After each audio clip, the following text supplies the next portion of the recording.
STEM City USA Healthy Doses series is your passport to a balanced lifestyle. Hosted by Dr. Tiffany Anderson and presented in the Boston Scientific Auditorium.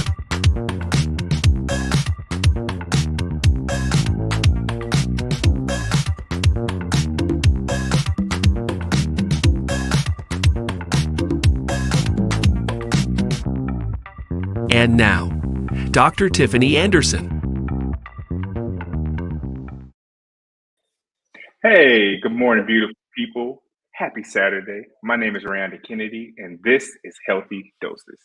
Streaming live in the STEM City Metaverse and brought to you by Boston Scientific. Healthy Doses, if this is your first time, is a show that we put together to give you the tools and resources and everything you need to be the best you possible. And we do that by talking and getting advice from our host, our expert, Dr. Tiffany Anderson. Good morning. Hey Ray, how are you? I'm doing fantastic. It's a wonderful day. I'm here and I get to talk about a topic that I think I'm pretty much an expert on. I may be more of an expert on this one than you. No, I'm just joking. I know. Because we're around the same. We both live. Yeah. Why don't we tell the audience what we're talking about, and then we can talk about how we're experts in this area. Yes. So good morning, everyone. Welcome to Healthy Doses. So today we will be talking about the effects that social media has on our mental health, right? So first, I want you all to just think about the first kind of interaction you had with social media. Think about where you were, how old you were, and what capacity you were exploring, right? So what was it, dial up, right? When you had to put the disc in, right? You know what I'm talking about. When you had to put the disc in for hours, right? AOL, all those things. Was it dial up?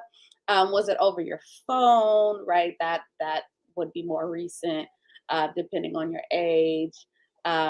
What platform was it, right? Was it Facebook? Was it IG? Was it MySpace?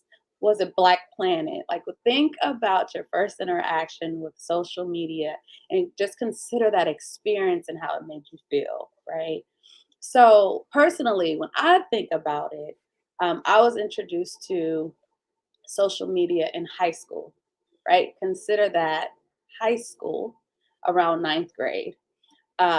Newer generation, they're born into this. For me, I live it, but I also know life outside of the internet. So I was in high school, a lot of kids talking about this thing called MySpace and all these things. I had no idea what it was. I had no access to a computer. But my grandmother, bless her heart, she had a computer and she had all these discs with these free hours that you can, slide in and call in and get these, I think it was like 1,300 hours a disc and things like that. And so that was my first introduction, signing up. I had a best friend that's still my best friend to this day, kind of helped me create my page and all these things. And it's so interesting because it was instant interest, right? And I think that biggest thing was what we call, or what we know as FOMO, the fear of missing out, right? That is what drew me in because I knew all these high schoolers that knew this thing called MySpace, but why wasn't I aware, right? What was I missing out on? It was so many things happening outside of the school ground that was happening on social media that I wasn't aware of. So I wanted to be a part. I wanted to be connected. But remember, with being connected, you're also now influenced by a lot of things, right? So that was my first encounter and experience.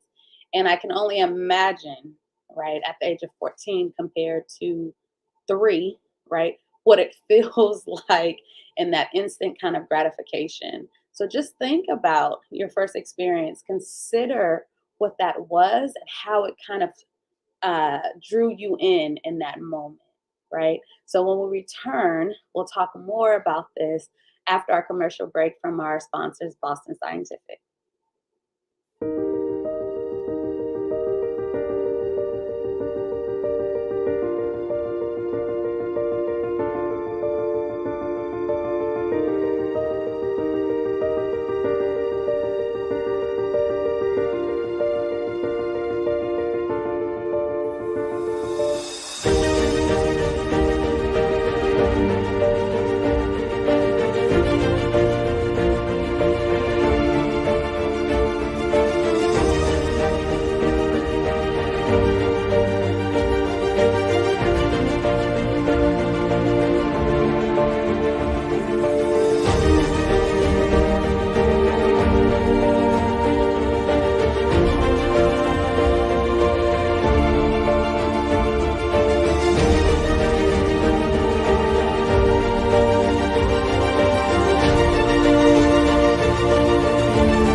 hell. I don't even remember. 2 times. 2 times. But like this is like show like 18. I've done it twice. I think we're good. Well, Dr. Anderson, I'm really excited to get into this topic on social media. Like I talked about when we started, I said we're the experts, and when I say we, I'm talking about millennials. You know me, you know I ride or die for my generation, millennials, because I honestly feel that we're the bridge, right? You know, we grew up in a time where the internet was just getting going. We grew up in a time where we did go outside, but like we also brought in the internet era. We also brought in the social media and kind of grew up and, you know, generation whatever's behind us, X, Z, all of them, all of them like are they don't know life without it, right? You know, they're kind of dependent on it. And I like to think that millennials, we can bounce back. We have a nice balance of those worlds. And so I do remember having the when social media came out, and it was like you said around high school. I think I can't remember. I was going back and forth trying to remember which one was my first page. It was either MySpace or Dr. Anderson. I don't know if you remember. There was a social media called Tag. Both of these were before Facebook, but I remember with MySpace trying to get my page right, because you can customize your backgrounds, right? You can put a song on your page. When people come to your page, boom, whatever song, whatever's your personality. But then also knowing that your friends and you know everybody, your social network was going to be on it, because everybody was on it, right? Everybody was getting into it. You had to make sure it was right? It had to be the top song. It couldn't be nothing corny, otherwise you were gonna get roasted. Like when you had to get it right. And I think that kind of was going to play into this conversation that we have, because there was a lot of anxiety in making sure that you had the right information. You was putting on the right face, because you didn't want to get grilled when you got to school. Yo, dog, what song is that? Like, you didn't want none of that. You had to get it right. And so I really want to talk about the effects, because social media has been very influential as a very critical part of our daily lives, right? Most people wake up and the first thing they do, get on their phone, check their social media. Social media has influenced industries as far as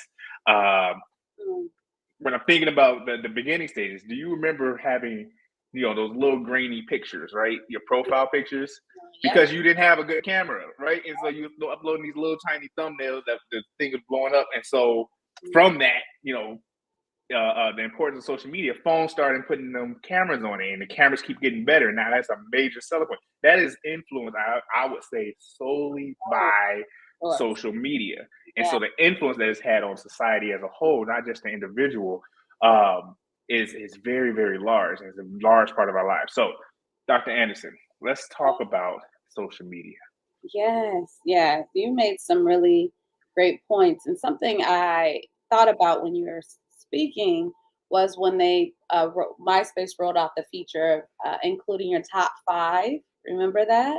Mm-hmm. It was your 5 closest folks. Oh yeah, I remember. Yes, the top 5, and think about how anxious you were to put the right 5.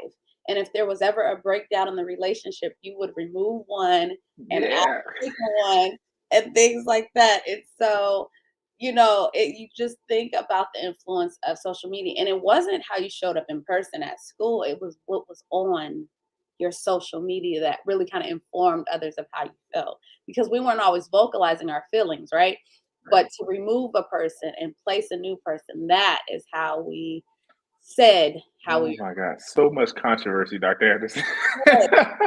Because you get your family, I put family here, you know, your friends can't argue with family, but then also like I want my friends up there, you know, which friend am I putting up here? Yeah, Ooh, yeah. got all about that part. Remember, it was only 5 that you could put up. Yeah. Never forget it.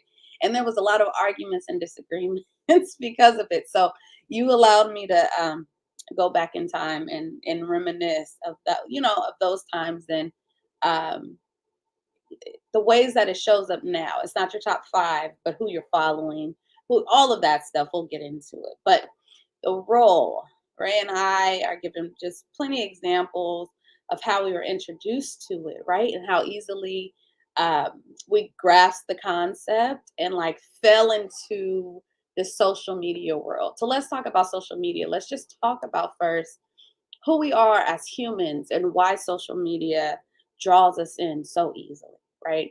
So as human beings, we are just creatures of connection, social connections and companionship, right? We cannot live without each other. We simply cannot. We have to have a connection of some sort in order to survive, right? So the strength of our connections impact our mental health and our happiness, right? And so when we are socially connected, it does help to ease stress or anxiety, depression. It can boost our sense of self-worth, self-love, provide comfort, joy, and for many of us kind of prevent this sense of loneliness, right? And so it makes sense. It really makes sense of why we're naturally drawn in not only to social media, but obviously our community and the folks around us, right?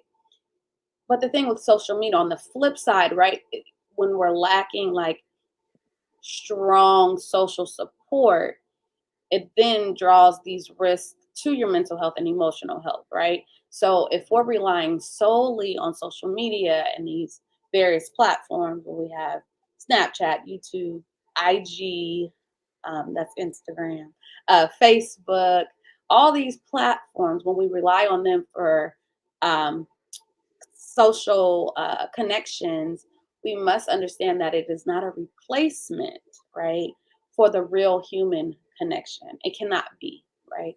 So we must be in person to receive the hormones that relieve stress, right? It has to be an in person thing. We cannot substitute social media for real life in person connection, right? And so when we don't have that and we rely on technology for that, it can, on one end, bring folks closer. But if spending too much time on it and engaging in it, it can actually make you feel more lonely and more isolated, right? And exacerbate your mental health problems like anxiety or depression because you recognize I don't have that, right? I'm looking at hours and hours of people on the beach, folks with their family, folks at picnics, love stories, right? And I recognize that when I look around, I don't have any of that, right? So that can make your symptoms, or even ones that didn't exist at one point, that can honestly heighten them and make you feel more isolated and lonely, right? So I just wanted to start with, again, why we're so drawn into it and why it feels so real in the moment, and how quickly it can change if we're not intentional about real life connections. Okay, we can get Yes, yeah, yes, ma'am. And like you said, that's very important because it's very easy to lose yourself. And yeah, so as we progress the conversation a little bit, I want to talk about the positive and negative effects of social media. And okay, we touched on a couple of them, but I think it's important because, like I said, social media, since it has become a part of our lives, has very much impacted the way society operates, the way we operate, the way we think. Um, our attention spans is very much a part of our daily lives, mm, and it's very much new, right? You go back through history, they didn't have it. They didn't have these type of problems, but they had other things. And so this right, is kind of our beast to deal with.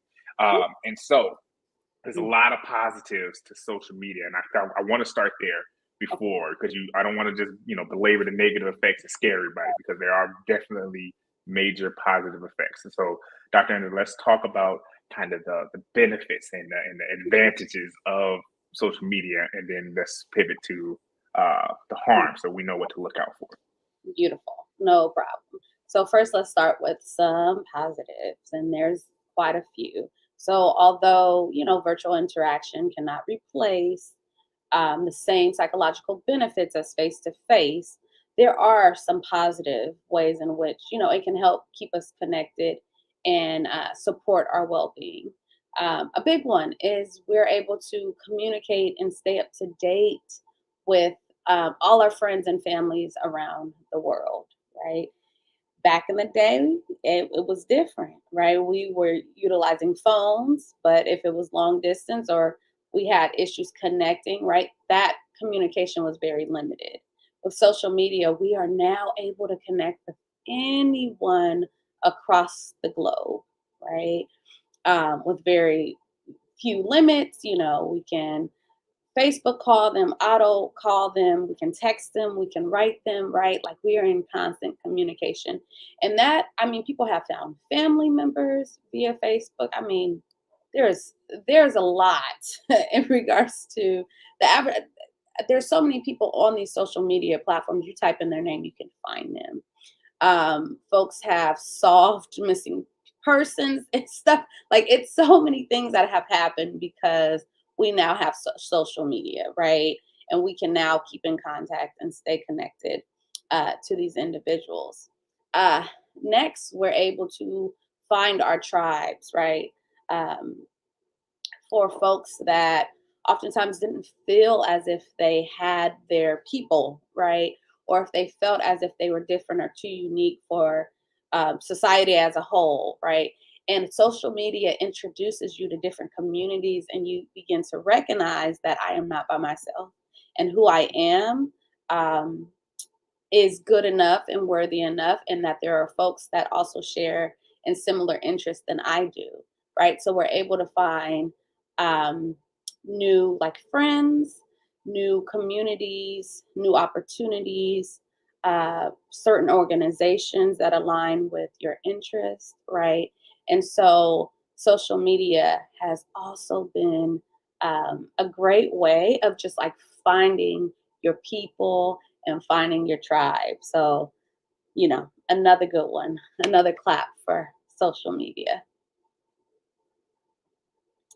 All right. Ray, did you want to add? That's straight through. All Yeah, right. you have the last one for today. Go ahead. I forgot what I was about to say now. I was going to say when it when it comes to tribes, finding those interest groups, because I'm a big nerd, and so finding people who are like minded, lets one, that you're not alone, no matter what your interest group is.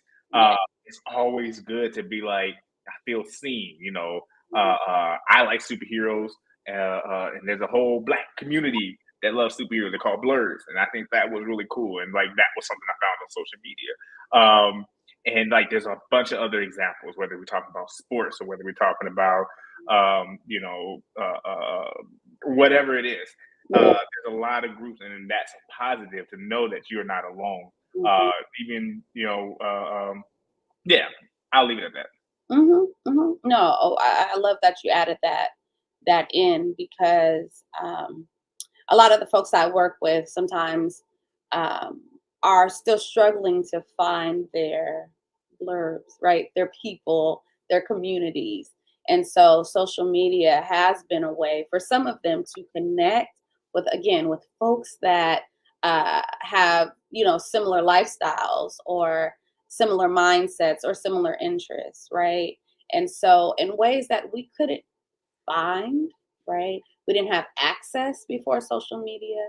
Social media does kind of open up a brand new world to so many of us that we didn't know existed, right? So that's a great one. Um, Another one, it really helps you to similar to your community, but join and promote certain causes. If you are a big, advocate of certain things, you're able to raise awareness on important issues. We see that a lot. We saw that probably, in our community with like the Black Lives Matter and things like that. Mhm. Um, Not that it couldn't have been achieved outside of social media. We do recognize that social media was one of the biggest platforms that had the most influence on tapping into so many people's lives and bringing that awareness to the forefront, right? And had such a huge following. When Yeah. when you talk about, just to kind of give the, like, I wasn't alive in the '60s. I wasn't even thought of. You learn- But when you think about the social movements, the civil rights movement that took there, people had to come together and gather, right? Even like in the Jim Crow, like they had to sneak and they had to find hiding places to gather, to come together and unite the causes, right? To gather the people. Um, I'm missing a word but to organize. That's what I'm Yeah. looking for. Yeah. They had to come together in churches and farmhouses. Like you had to sneak to get together, and you had to pull all the people together. The Black Lives Matter movement happened in moments. Like if you remember when you saw the George Floyd video, as unfortunate as that was, we were mobilized and like people were all across the nation, all at once, different cities. Everybody was in uproar, and it only took hours. It wasn't taking days. It didn't take a whole lot to organize, but social media was a major factor in really kind of uniting that message and pulling everybody together to protest and to express our outrage for that situation. And that was solely because of the internet and solely because of social media and getting everybody together.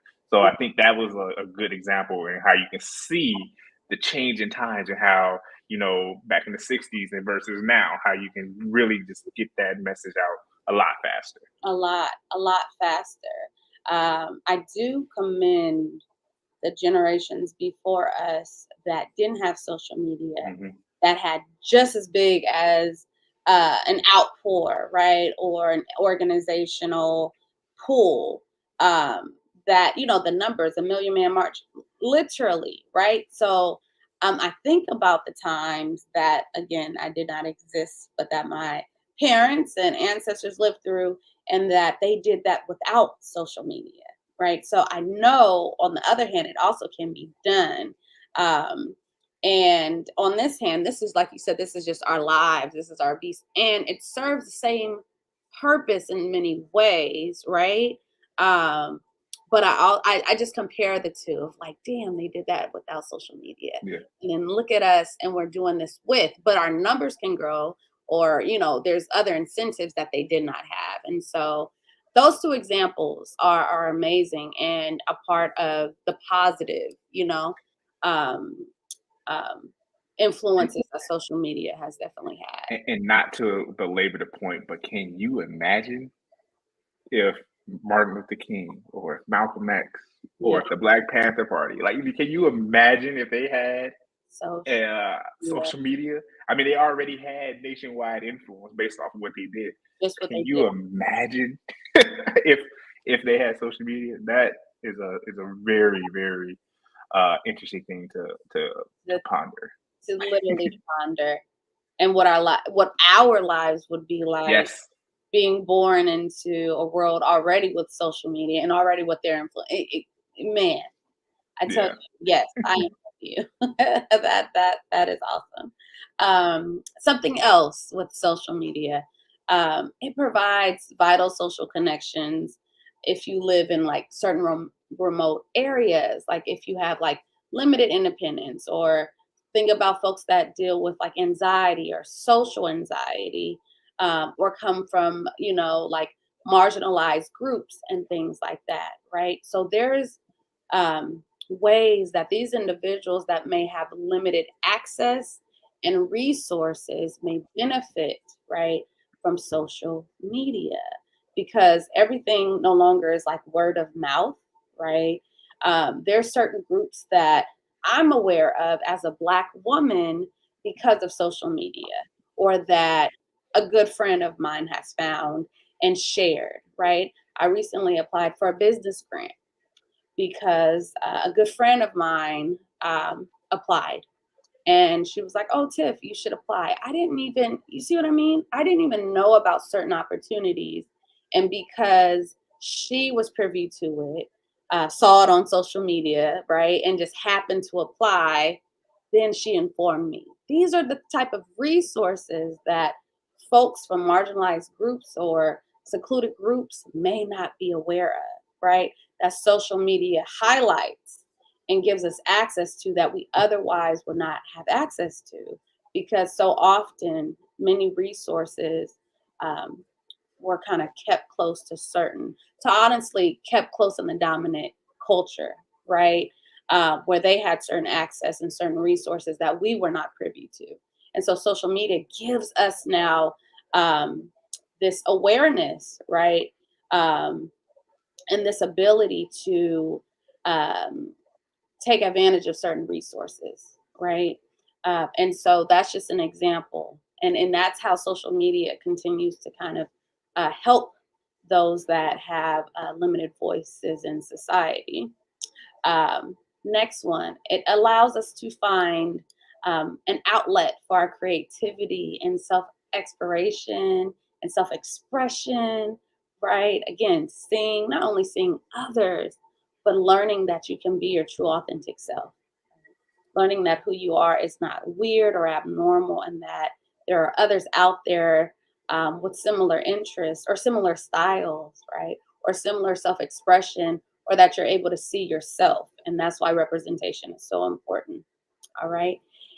Next, we want to discover, right? Social media allows us to discover certain sources of valuable information and learning. I say that to also say be careful and make sure that this information is accurate. But know that when it is, it does provide new insight and new awarenesses, right? And so that's one thing social media has done well. It has provided information, right? We cannot dispute that. We just want to make sure it's the accurate information, right? And so social media, good, good job. Now we got to move on, but good job. Yeah. And so that was a really good wrap up of like the positive effects, right? Social Yes. media is supposed to be here, but we have to do it with, I think the word we were saying earlier is balance. It's all about balance because there's a lot of good that we just obviously just covered, but Yeah. there's also a lot of bad. I do want to point out, I did get a chat come through on the line. I do want to take this opportunity to remember, if you want to join the conversation, if you want to make comments or let us know what was your first social media or what your experience is, go ahead and scan that button right at the top, or look into the chat or the video description. And there's a link where you could join us. Somebody said they did have social media. It was called a telephone. I love it. And I'm thinking about the one of the Rotary is on. Yeah, But well, the difference is, I think that we're trying to point is, yeah, there was telephones, right? We still have telephones now, but the reach of social media all at once and kind of expanding is really what that was. I mean, I think when we talk about the social the civil rights movement, I think a lot of them were able to kind of know when and where to gather because they was calling each other. But I had to call Dr. Anderson. Dr. Anderson, you had to call somebody, and they had to call somebody, and they had to call. It took a while to kind of get that message around, but they were all unified and did come together. It just took a long time to do it. What I'm pointing out is with social media, you can put that message out there and hit hundreds and thousands of people all at once. And that's faster than a telephone. But like you said, to that generation, they did what they had to do to get the job done, and we're grateful and we benefit from it. But if they had social media, just imagine the possibility. But Dr. Anderson, like I was saying, there's a lot of positives come from it, but there's also a lot of negatives, and I think that's the part we really want to focus on to make you aware for yourself and aware for your kids and your future generations, and just really know what the potholes are and how we can avoid them. And so, can we talk about a little bit of the negative effects of social media and the impact that has had on our lives? absolutely. With the good comes the bad. Yeah, and that's why our lives are full of balance, right? Too much of anything is too much. I always say that. So when we think of the negative effects, right, there are quite a few studies, and there's a lot of research out there about this now, which is great. The more we know, right? Multiple research studies have shown a strong link between heavy social media use and increased risk of depression, anxiety, loneliness, self-harm, and even suicidal thoughts, right? And so we recognize that it absolutely has its cons, right? So let's get into that. One of the biggest ones is an individual feeling inadequate about their life or their appearance, right? And so we have access to thousands and thousands and thousands of individuals. And if we're constantly comparing our lives, our bodies, our appearances to these individuals, we'll never feel enough, right? We'll it's impossible, right? If we allow ourselves to consistently compare, right? Because you find one thing and you find another, you find another. And what we're finding really is that these are differences, but somehow many of us think of it as deficits. Does that make sense? These individuals are just simply different from us. But if we believe that they are better or that this is better than what we have, then we are constantly in a state of wanting to be approved or validated or feeling inadequate, right? Um, and we know that these pictures can be manipulated. We know that a photo uploaded does not give you context. It does not give you a backstory. You don't know what's behind that smile, right? And so just be aware of that. Just be aware of that. But that is one of the biggest things is feeling inadequate about one's life and one's appearance. Um, so let's move on for the sake of time. Ray, did you want to Well, add? well, I was going to say I had to unfollow Dwayne the Rock Johnson because every time I saw it, I just knew. I don't know how he get up there, but no, I'm just playing. You're hilarious. I haven't. He hasn't had that effect on me. So next, oh, I talked about this earlier. Fear of missing out, FOMO. I didn't even know this was a thing until doing a lot of this research. Um, FOMO, the fear of missing out. So while it has been around longer than social media, and I do want to say that, uh, you know, the previous generations have had FOMO, whatever but the fear of missing out, right, and not being involved or aware of certain things, we recognize that certain social media platforms exasperate those feelings that others are having fun and living better lives than us, right? So the idea is that um, you're missing out on certain things, which can impact your self esteem, right? If we consider um, someone that you like or a friend that posts a picture of them having the time of their lives and you're at home by yourself, right?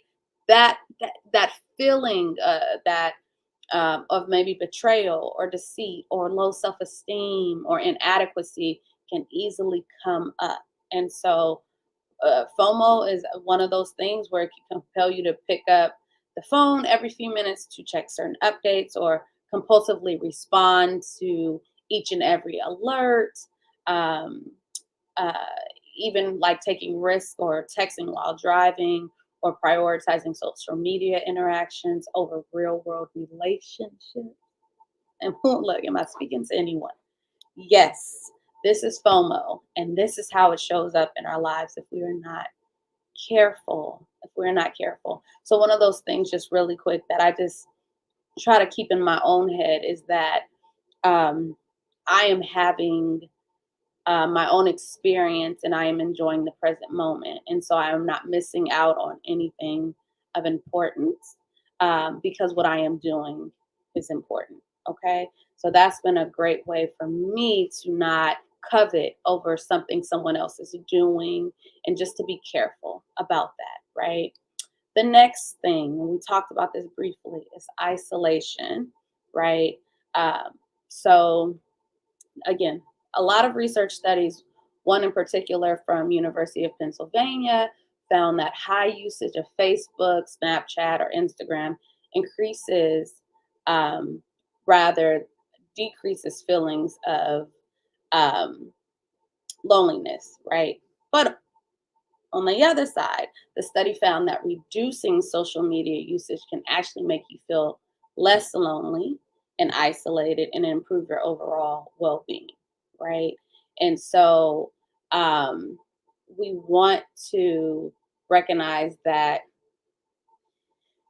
if we're not careful, right, too much social media usage can make us feel isolated. Again, because you're constantly seeing other folks gathered together, making connections, and you may feel as if you've been left out or ostracized or not having the same interactions. So it can just make you feel that may not be your experience, but it may make you feel in the moment by yourself. And that's why they encourage you to decrease that social media intake or input so you don't feel as isolated, especially if that's not your reality.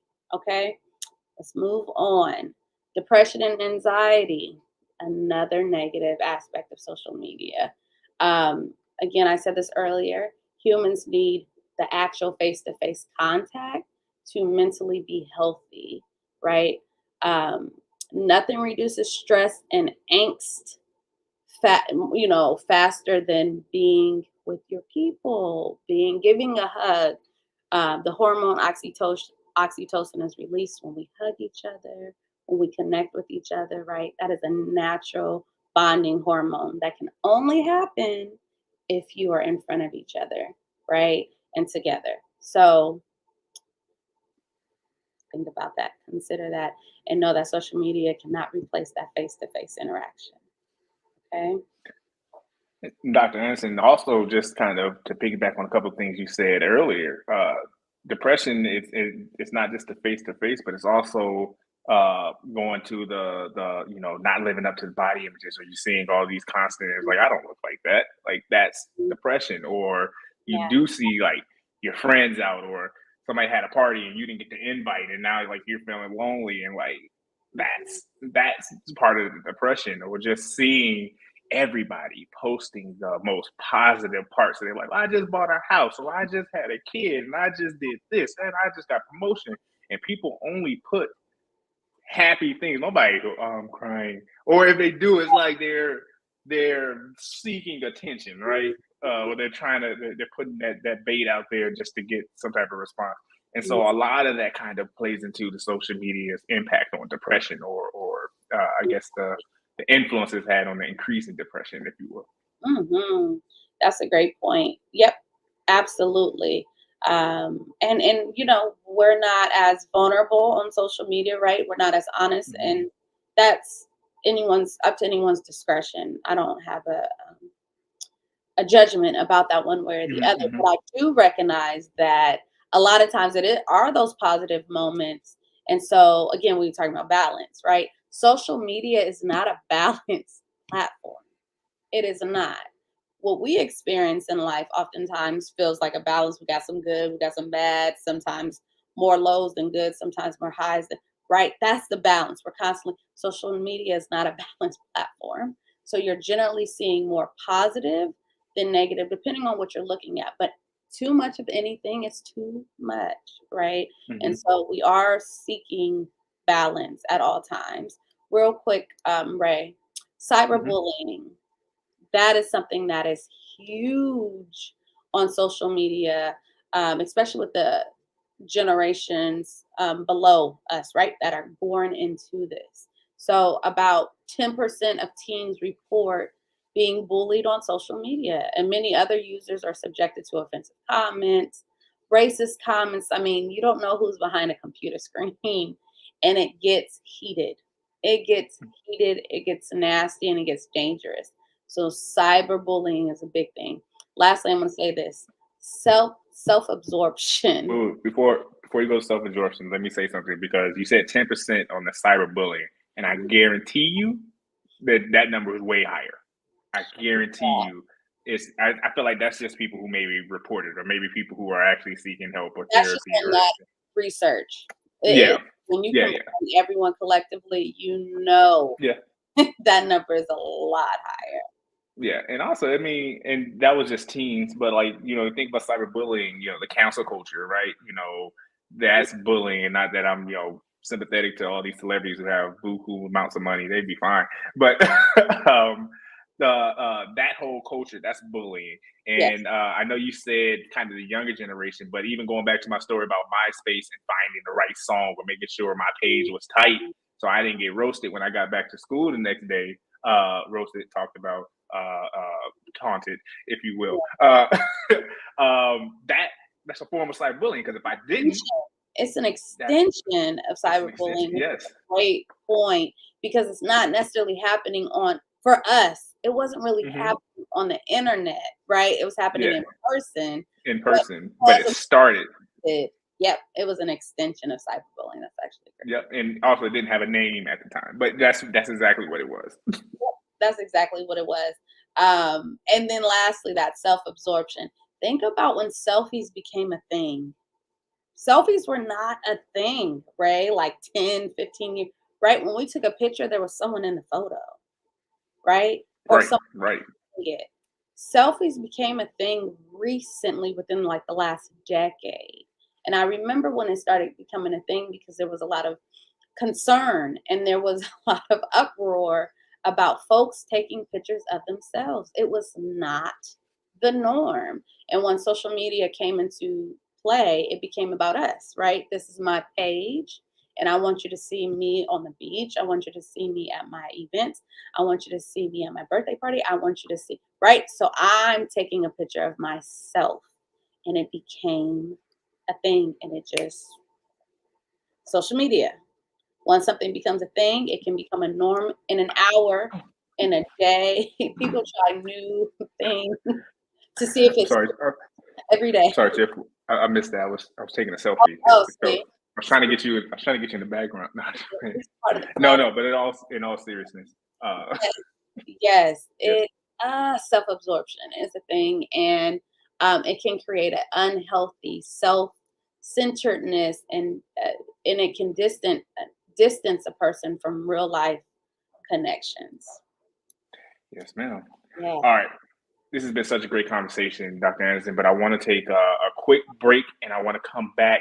And then I really want to talk about kind of the effects on the generations, like the who and what we can do to kind of negate these effects. So stay with us real quick.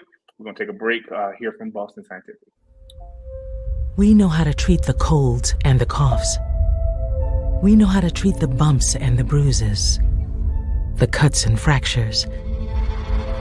But how do we treat, I can't afford a day off work to see a doctor? How do we treat, I've never had a doctor who speaks my language? How do we treat, I don't know how to connect with some of my patients? How do we treat, you're not listening? We can't treat what we cannot see. So we have to look closer and see what we're missing. People, patients, misdiagnosed, misunderstood, overlooked. These are the people left out of a system charged with helping them. And it's up to us to find them in our communities, in our relationships, in our data. We're meeting them where they are, discovering who they are. We're taking an honest look to understand their healthcare needs and delivering effective ways to reach them. We don't have all the answers, but together we can find the way to address the gaps in our healthcare system, to provide something better, to find more chances to save more lives. It won't be easy, but we can help make it right, because no one should be missed.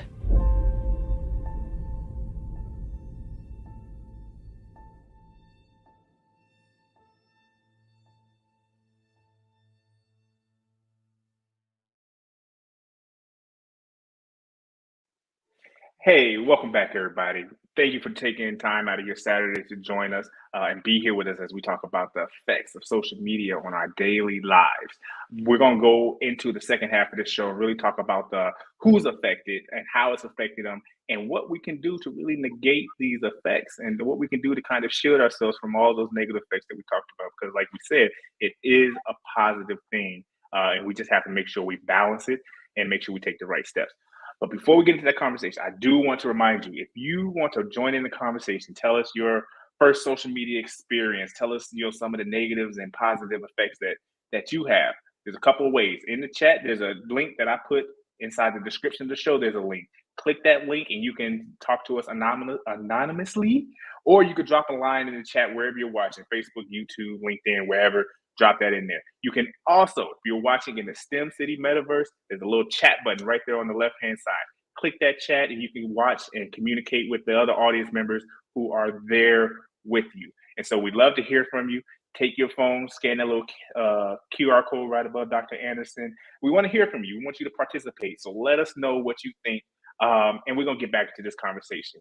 Dr. Anderson, who's affected by all of these all of these things that we've talked about, and how are they affected?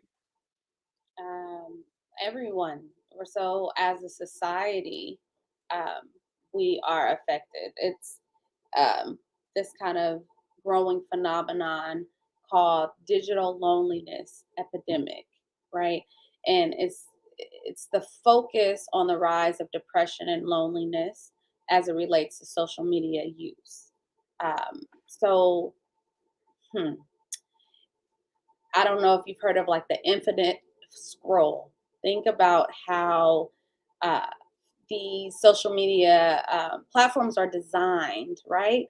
They're designed to enable users to continuously scroll through their feeds without ever having to decide whether to keep going, right? And so there's a lot of documentaries for those that are truly interested in kind of diving into um, the usage of social media, but also how it's created. So don't ever think that the things that are we're experiencing in society are just kind of rarely are they just kind of happenstance, right?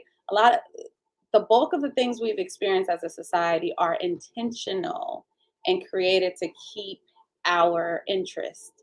And so the way these social media platforms are designed, right, when you consider, think about scrolling, is there ever an end? Have you ever reached the bottom? Have you ever No, reached okay, I've that never. never. That is You could just all day. scroll, Infinite just let it scroll. go. Yes. You would never. And then so that's how people lose hours and days and weeks and months of their lives scrolling because it's infinite. It will never stop. And the way it is designed is by the algorithm that is so quick. It learns your interest by what you watch, right? So if Ray's scrolling and he stops on superheroes, the algorithm says, he likes that. The next one would be superheroes. If you stop again and say, oh, he really likes that. Let's give him more and more superhero stuff, but in a variety. Let's switch it up.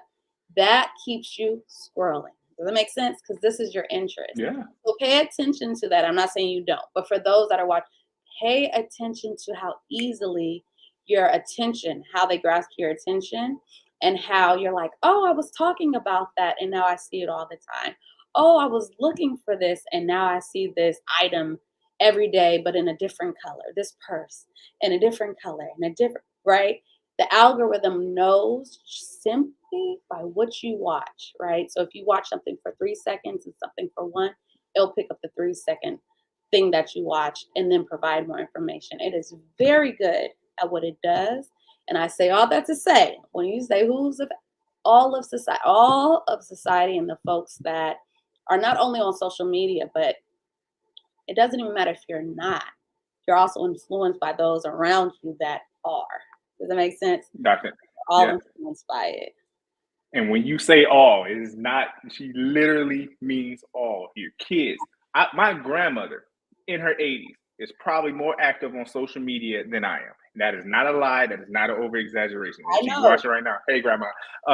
But she is on social media probably more than I.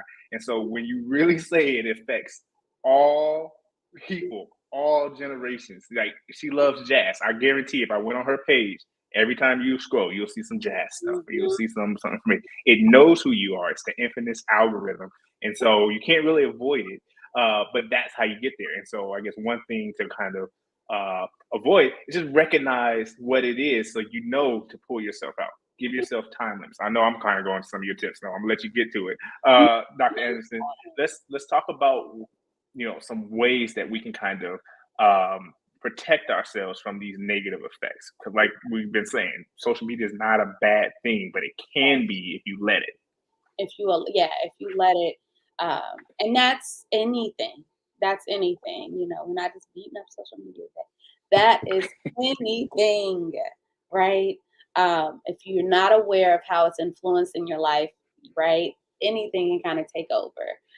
And so first we want to use an app that tracks how much time we spend on social media each day.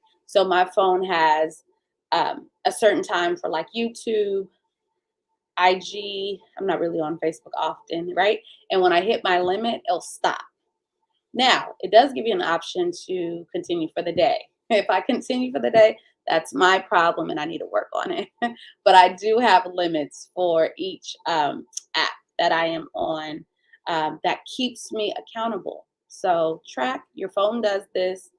You can go in your settings and limit each app and how much time you could spend on it. So hold yourself accountable by doing that. Second, we want to turn off our phones at certain times of the day, maybe when you're driving or in meetings or working out or with friends or you don't want to have to you don't want to take your phone to the bathroom. You'll be there for hours, right? So there's certain things. A big thing that I've changed personally is I do not sleep with my phone near me at all.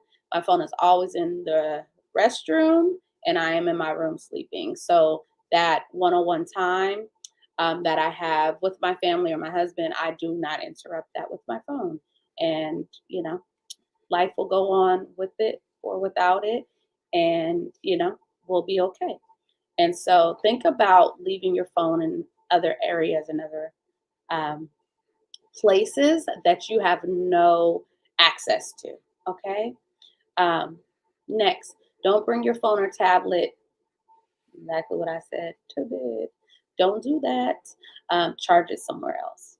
Next, disable notifications as much as possible. So I don't get any IG notifications or anything like that because I don't want to constantly be on alert, right?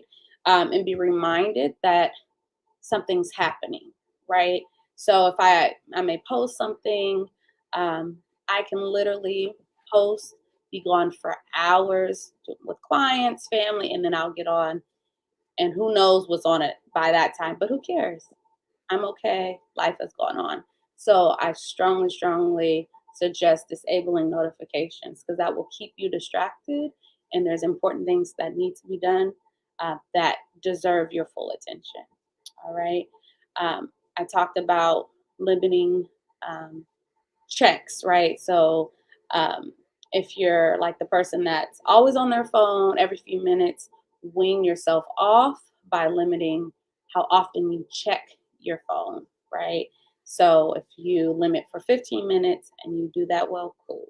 Then once every 30 minutes, then an hour, right? Limit how often you are checking your phone, which I also think is a good one and a great challenge for myself as well. Lastly, try removing social media apps from your phone so you can only check like certain things from like your tablet, right? Or your computer. Does that make sense? So your phone has easy access to all these apps, right? But what if you didn't have them on your phone? What if they were only on like a laptop or a tablet that you're not always around, right? That you have to intentionally go find or get on? That will naturally just limit your access on these social media platforms. So these are just a few. There's a lot more, but just consider it. Consider it and see which one works best for you. Dr. Anderson, before I give you the final word, I do want to touch on when is it time to seek help, right? So we talked about the positive effects, talked about negative effects. We talked about ways to kind of make yourself aware and shield yourself, whether we're, using social media apps to, whether we're using phone apps to track our social media usage, whether we're leaving the phone away from us when we shut down and go into our nighttime, bedtime routine, whether we're turning off the social media notifications, whether we're limiting how often we are checking our phones, or one of the reasons one of the topics that you just gave us that I think is really good is take it off your phone. You can still check it on your computer, you can check it on your tablet, but at least get it off of the device that you're looking at, just always in your pocket. Take it off of there. I think that's a really good idea.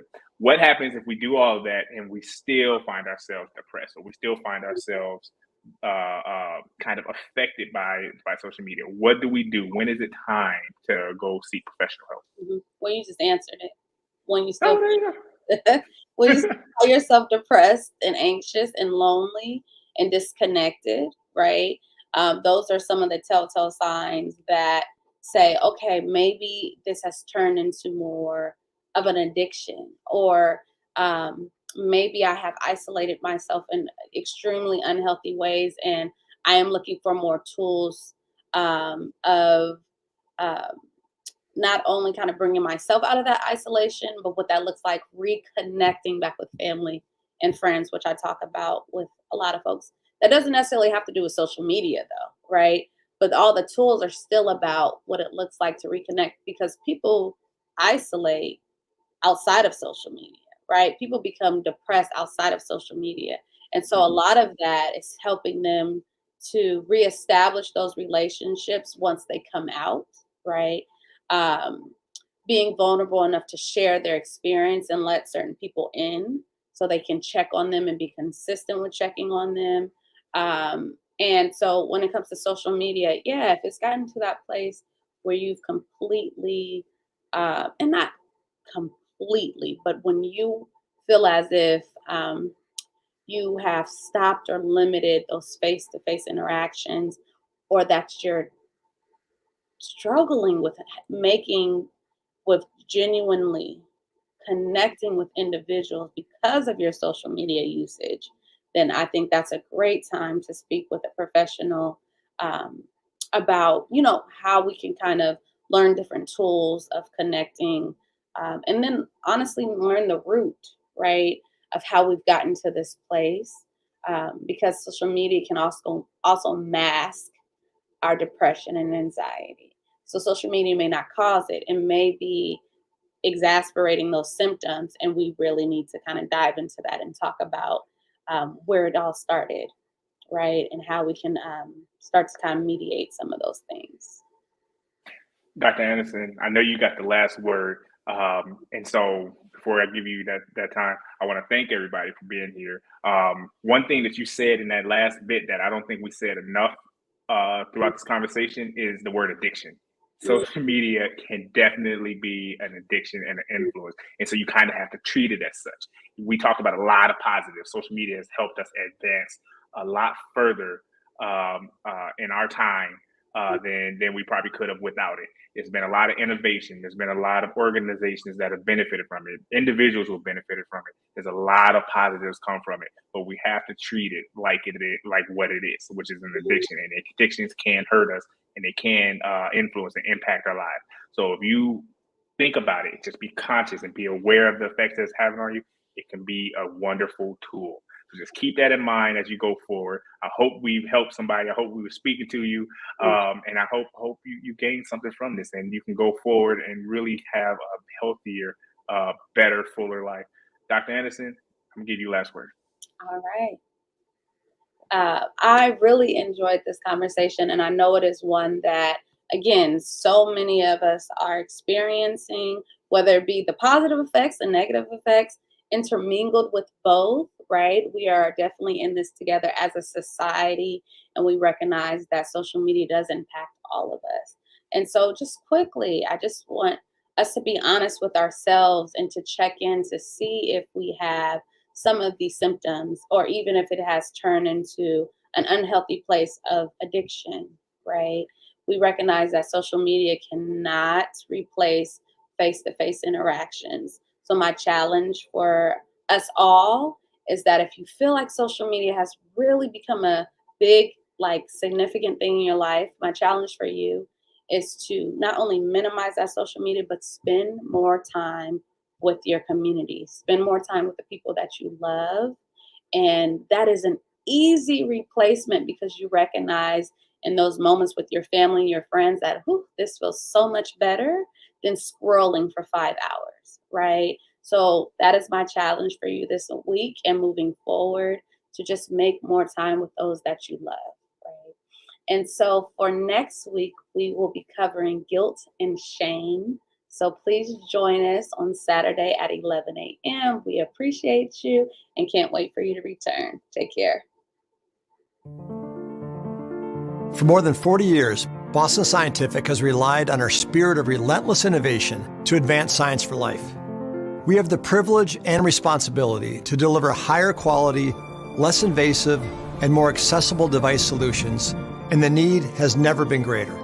Boston Scientific technologies are used to treat roughly 30 million patients around the world each year.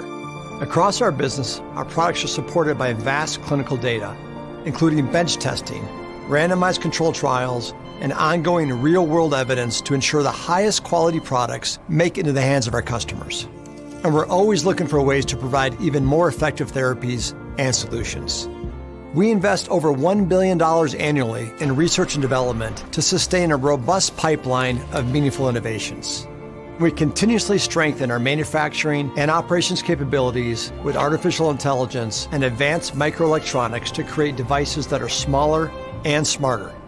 And we're collaborating with our medical partners and physicians to advance digital capabilities with remote device support and a broad scope of training and education programs. Advancing science for life is also about supporting our employees and the communities in which we operate. Now more than ever, we rely on our values to guide our company as a global business and as a global corporate citizen. We're working to help confront healthcare inequities and social injustice, not only with financial contributions, but through volunteer service, advocacy, and expanding market accessibility. We're also focused on environmental initiatives that move us towards our goal of becoming carbon neutral by 2030. The unmet needs are great, but the future of healthcare is bright. Our innovation centers provide a place to explore opportunities, examine solutions, and see what lies ahead for medicine. Together, we can continue the relentless pursuit of innovation to help everyone live longer, healthier lives and make a difference all over the world.